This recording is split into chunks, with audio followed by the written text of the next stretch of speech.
Ways, welcome back to my channel after quite a long time. As I had online classes, I had to struggle to find time to make videos, but now finally I'm here with very exciting video which even I wanted to do for a long time, and many of my friends asked me to do this. And especially I want to mention Aishwarya for asking me to review the book called Swami and Friends, written by R.K. Narayan. So this review is especially for her. So let's get started. So Swami and Friends is written by R.K. Narayan, whom all Indians will definitely have heard about. And R.K. Narayan is an Indian author who specially wrote stories in fictional town called Malgudi. It's such a beautiful town, and it has such a beautiful Indian culture which is heartwarming. So this book called Swami and Friends is the first book written by R.K. Narayan, and it has a lot of things in it. So the story mainly revolves around a 10-year-old boy called Swaminathan and his friends and family. So this book has 19 chapters, and all 19 chapters are different incidents in Swami's life. And the stories are so innocent and so nice to read. And R.K. Narayan is especially famous for writing humorous stories with very much things in them. So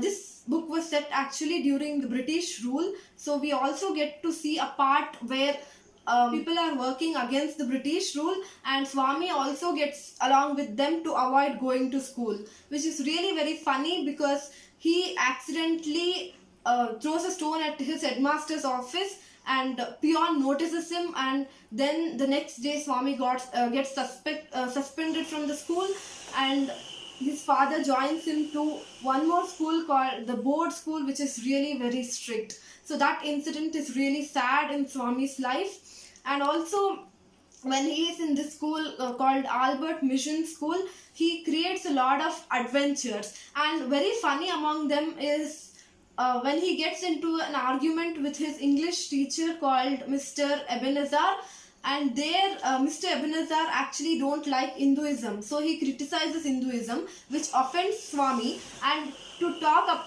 against it, he scolds his teacher, and he gets bitten by him. So he goes to his father and tells about all the things, and his father will get outraged and writes a letter to his principal, which again puts Swami in trouble.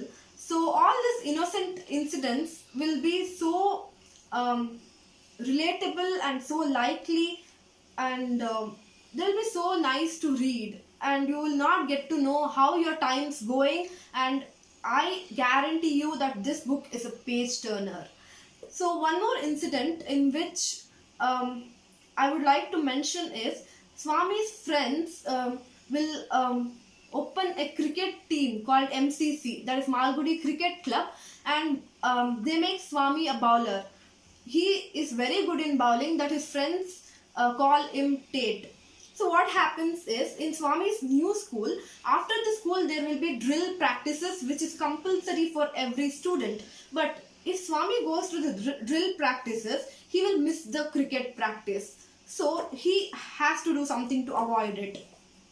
So they will try a lot of things. Rajam actually tries to speak with the principal of that school, but he does not agree. Then what happens is Swami talks to a physician in his town. He tells him to speak to his headmaster about cancelling the drill practices.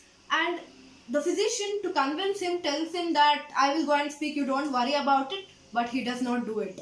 And Swami thinks that the physician has spoken with the principal, and so he totally forgets about the drill practices, and he starts going for the cricket practice. So when his principal finally finds about that Swami is not attending the drill practices, he scolds him, and then Swami runs away from the school.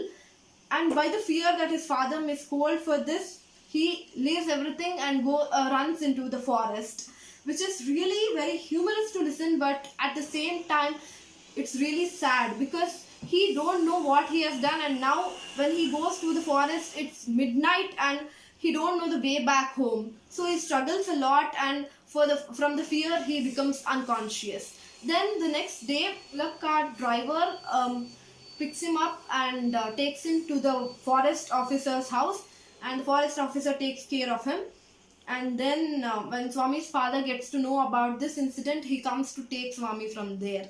So these incidents are all very likely, and they show India in a very innocent way through the eyes of a 10-year-old boy. So it's all very amazing to read, and you can imagine things happening with your own life.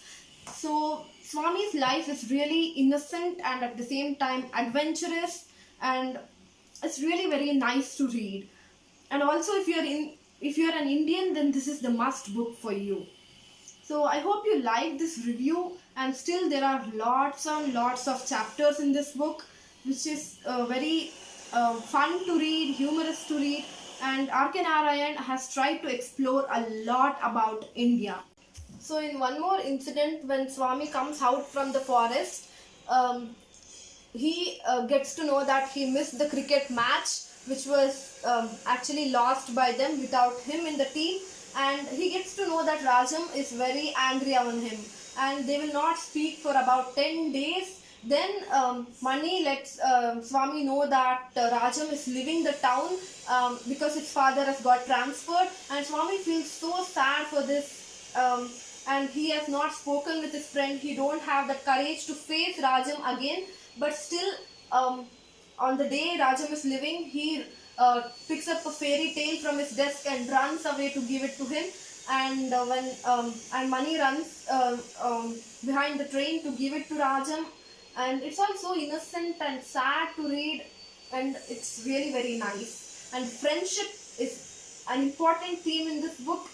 The friendship between Mani, Rajam and Swami, it's so innocent, it's so nice to read, and you will remember about your childhood friendships and the mischievous things you did in your childhood. So it's all really nice to read. So I hope you like this book so much. Thank you so much for watching this video, and comment it down below how the video was, and also if you have read any of R.K. Narayan's books or stories, then do tell me in the comments below. Thank you so much.